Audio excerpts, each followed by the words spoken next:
Hey, it's your boy Jason C. North, pastor of the Emmanuel Praise Center and the Eastside Seventh-day Adventist Churches. Listen, I've got a little training video I'm going to do for you right now on how to pray in public, or how to pray for the intercessory prayer, congregational prayer, pastoral prayer, whatever your church calls it. Some of the do's and the don'ts. Also, some way to help prepare your prayer. So, number one, let's start off with how to prepare your prayer. I really enjoyed the book, the chapter on prayer from Sherry. And she spoke of an acronym called ACTS: Adoration, Confession, Thanksgiving, and Supplication.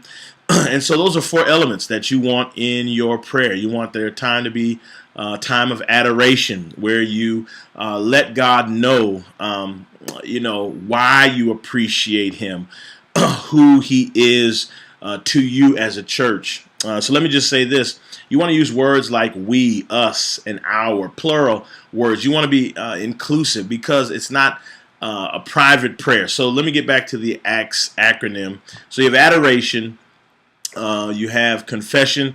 That's where you're simply asking God to forgive us, forgive our sins, cleanse us from our unrighteousness, help us to walk worthy of our calling, worthy of Jesus.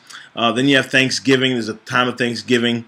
And this doesn't have to be in any particular order, but you just want to have these elements. Thanksgiving, you just want to thank God. Thank Him for providing for us as a church. Thank you for providing for our families. Thank you for keeping our children. Thank you for giving us a place to worship. And so there's a time of Thanksgiving, a roof over our heads, food in our bellies.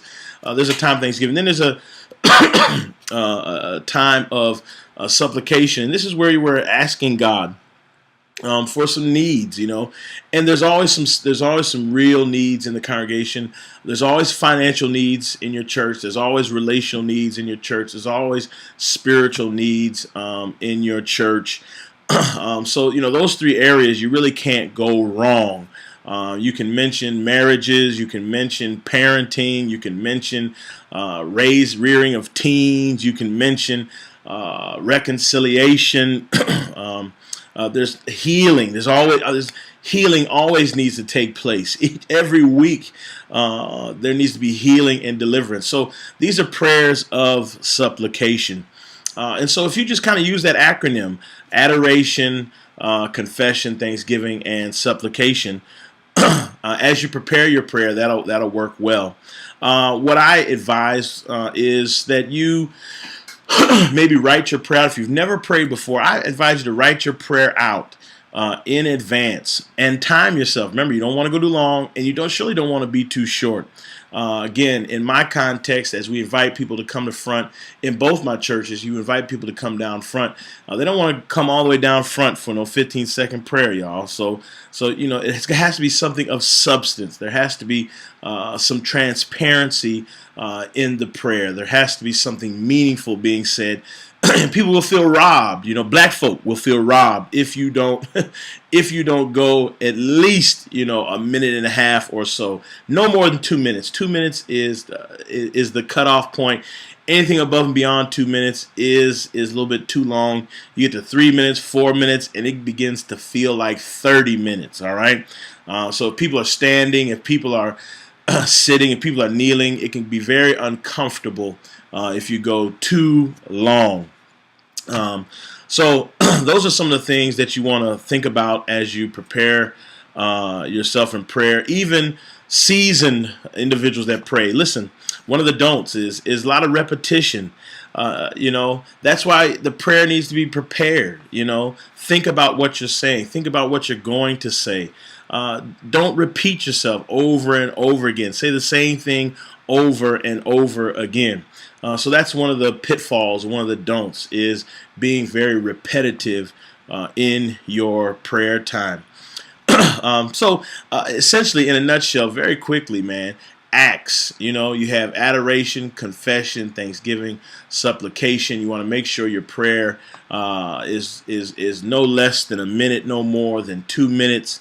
You also want to be aware of your environment. Is it hot? If it's hot, you want to make the prayer a little bit maybe a little bit less if people are uncomfortable. If it's too cold, same thing. If the floor is hard, you surely don't want folk kneeling on a hard floor or too long or at all. So you just have to kind of gauge it. I would advise that you ask the pastor or one of the elders, what do they advise as you begin to pray? You may even ask, what are some of the general needs of the particular church? They may be in a building project or they may be raising funds for something, and you want God to bless that endeavor. So those are really the different aspects of a prayer. I just kind of took it out of the book, Worship as an Architect, and I took the Acts formation as it relates to contemplating or conceptualizing the prayer as it's being prayed. All right. So I hope this helps you out a little bit as you prepare your time to pray, and I pray a blessing on you even now as you prepare to pray, that God will give you the words to say, and that God will bless the people in whom you represent. Remember, it's not private prayer, it's public prayer. So you're not saying a whole bunch of self-disclosure things in your prayer. You're representing the people in your prayer. And so that's why we use we, our, us, because you represent. Not a closet prayer. It's not a prayer where you're letting it all fly. Don't. One of the things here, I'm kind of extending this a little bit, but listen, man, if there's drama in the church, don't bring up the drama in the church. Don't bring up specific things. Just keep things very general. There's a whole umbrella of needs. There's a whole umbrella of sins. There's a whole umbrella of things we can thank God for. And so we just want to keep it general, but specific enough so people can identify with exactly what's being prayed for. All right, we're confessing right now, or we're thanking God right now, or we're adoring God right now, or or we're asking God for something right now. All right. So anyhow, I'm done. That's it. I hope that you have a awesome time in prayer this week. If it's your first time, God bless you. If you've been doing it a long time, make sure that you're sensitive to the needs of the individuals you're praying for. God bless you. I'm Pastor Jason C. North, and I'm out.